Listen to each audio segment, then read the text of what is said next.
매일 성경 묵상을 돕는 해설 가이드입니다. 안녕하세요. 묵상코치입니다. 함께 읽고 나눈 말씀은 레위기 14장 21절에서 32절까지 말씀입니다. 먼저 21절에서 23절 읽겠습니다.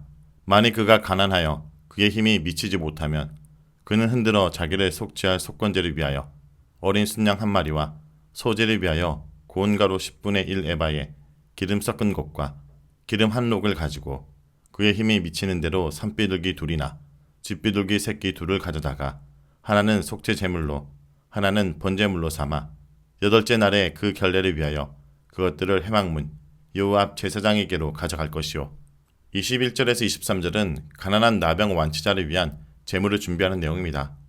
복귀 의례를 위해 요구되는 제물들은 가난한 자들이 감당하기에 버거운 측면들이 있었습니다. 따라서 가난한 나병 완치자를 위해서 하나님께서는 대폭 완화된 규정을 마련하셨습니다.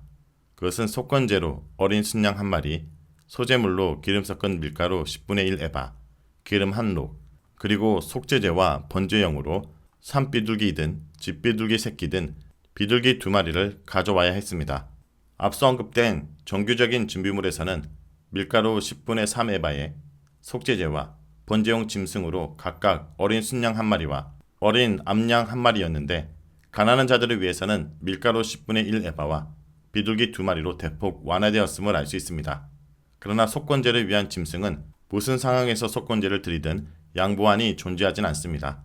그것은 어떠한 경우라도 순양입니다. 앞선 일반적인 나병 치료자 복귀 의례에서 속건제 순양은 어린 양으로 일반 속건제 의식에서 요구된 순양과 히브리어가 다릅니다.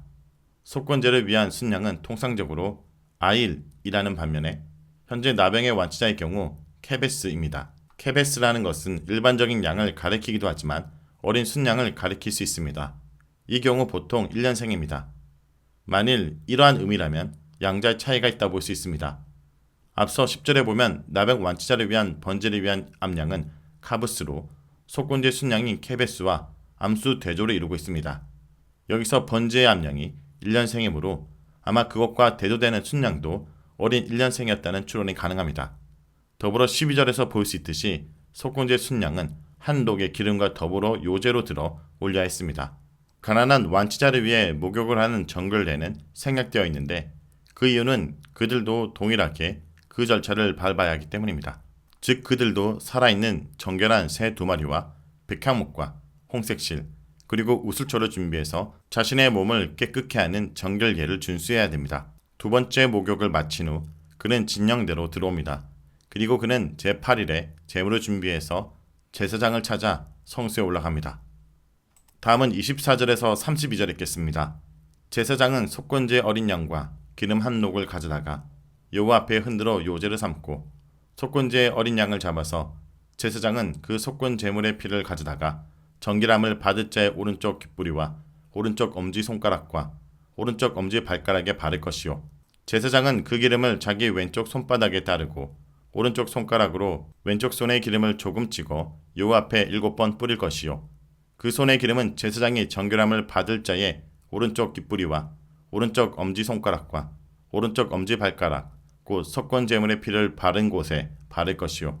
또 그 손에 남은 기름은 제사장이 그 정결함을 받는 자의 머리에 발라 여호와 앞에서 그를 위하여 속죄할 것이며 그는 힘이 미치는 대로 산비둘기 한 마리나 쥐비둘기 새끼 한 마리를 들이되 곧 그의 힘이 미치는 대로 한 마리는 속죄제로 한 마리는 소제와 함께 번제로 드릴 것이요. 제사장은 정결함을 받을 자를 위하여 여호와 앞에 속죄할 테니 나병한 자로서 그 정결 예식에 그의 힘이 미치지 못한 자의 규례가 그러하니라. 일반 나병 완치자의 경우와 마찬가지로 순양의 속건 제물을 가지고 진행되는 절차는 매우 특수합니다. 아마 그 완치자가 순양을 안수한 후 도사를 합니다. 제사장은 그 피를 취하여 그 사람의 오른쪽 신체의 말달 부위들 곧 오른쪽 귓부리, 오른쪽 엄지손가락, 오른쪽 엄지발가락에 바릅니다. 이어서 제사장은 가져온 한 녹의 기름을 왼쪽 손바닥에 따른 뒤 오른쪽 손가락으로 기름을 찍어 제단 앞에 지성소를 향해 뿌립니다. 그리고 다시 그 기름을 오른쪽 손가락으로 찍어 이미 순양의 피가 묻어있는 그 나병 완치자의 동일한 신체의 말단 부위에 바릅니다. 이어서 제사장은 손바닥에 남은 기름을 그 사람 머리에 바릅니다. 이로써 그 환자는 여호와 앞에서 속죄를 얻습니다. 특수한 방식의 속건 의식을 마친 뒤 제사장은 남은 제사들을 진행합니다. 정규적인 제물은 속죄제의 순양과 번제의 암양이지만 하나님께서는 가난한 나병 완치자를 위해 비둘기 2마리를 제물로 완화해 주십니다. 그는 집비둘기를 가져오거나 집에서 비둘기를 키울 형편이 마저 되지 않는다면 들판에 나가 산비둘기 2를 잡아오면 되었습니다. 한 마리를 속죄제로 바치고 다른 한 마리를 준비한 밀가루의 소제물을 곁들여 번제로 드렸습니다. 특히 자신이 더럽힌 성소를 속죄제로 씻어내는 일은 가장 중요했습니다. 이로써 그는 신체적으로 나병 완치 판정을 받은 후 성소를 더럽힌 죄의적 책임을 완수하여 속죄를 받았고 이로써 죄의적인 정결 상태를 획득하게 되었습니다. 이것은 이제 비로소 그가 공동체로 완전하게 들어오게 되어 일상으로 복귀하게 되었음을 의미합니다. 자, 여기까지가 레위기 14장 21절에서 32절 말씀입니다. 오늘 말씀을 통해 우리는 무엇을 묵상하고 적용해야 할까요?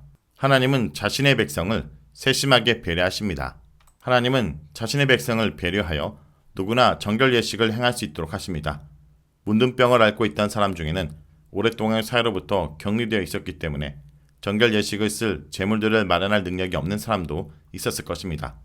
하나님께서는 한 사람도 정결 예식을 하지 못해서 회복되지 못하는 일이 없도록 대체 제물을 허락하십니다. 어느 누구나 주님의 은혜를 받을 수 있습니다. 특별히 우리는 나병 완치자의 복귀에 관한 규정을 보면서 한 가지 의문이 들 수 있습니다. 왜 완치되어 복귀되는 과정이 이렇게 복잡한가입니다. 그러나 이것은 완치자가 다시 공동체에 들어오는 것을 까다롭게 하는 것이 아니라 오히려 그 과정을 통해 한 사람이 공동체에 다시 오는 것을 모두가 지켜보고 함께 관심을 가져야 될 일로 만들기 위함입니다. 한 사람의 부정결로 인해 그가 진영 밖에 생활하게 되지만 그가 공동체에서 배제되고 끝나는 것이 아니라 다시 공동체에 들어온 일이 모두가 관심을 가지고 배려해야 될 일임을 오늘 말씀은 말하고 있습니다. 성도 여러분, 우리 공동체에서 우리의 신앙의 모임에 들지 못하고 우리 공동체 밖에 있는 지체가 있습니까?